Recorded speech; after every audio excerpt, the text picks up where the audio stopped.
Article 44 QSO accused person to be liable to cross examination. All accused person including an accomplice shall be liable to be cross examination. इसमें यानी देखेंगे ये इसकी अगर wording पर जाएँ तो ऑल अक्यूज पर्सनस तमाम जो मुल्ज़मान हैं इंक्लूडिंग एंड कंप्लाइज जिसमें कंप्लाइज यानी शरीक जुर्म भी शामिल है, शैल भी यानी शैल का मतलब है तो ज़रूर है लायबल टू क्रॉस एग्जामिनेशन के उन पर क्रॉस एग्जामिनेशन ज़रूर होगी। लेकिन अगर आप इसमें इसकी क्रॉस रेफरेंस को देखें 340 सब सेक्शन 2 मैंने लिखा हुआ है CRPC का, तो इसमें सिर्फ एक सूरत है जिसमें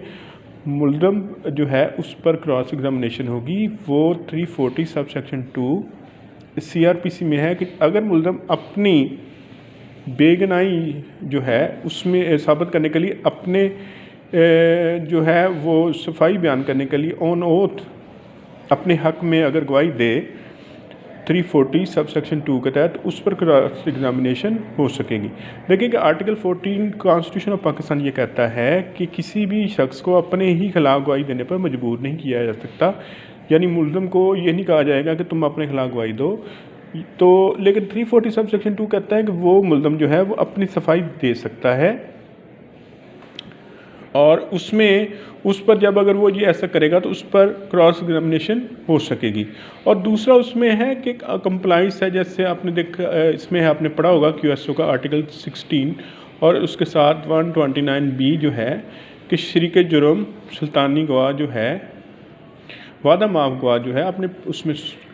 उसको पढ़ा होगा, जिसका प्रोसीजर 337 से लेकर 339A तक है, तो उसको आपने पढ़ा होगा। उस सूरत में भी अगर वो कोई वादा माफ गवाह बन जाता है उसमें कोई शरीक जुर्म जो है तो उस पर भी क्रॉस एग्जामिनेशन की जा सकती है। तो ये नहीं है कि 342 सब सेक्शन CRPC जो है जिसका इंडियन व्यूवर के लिए 313 है कि कोई स्टेटमेंट ऑफ अक्यूज जो है उस पर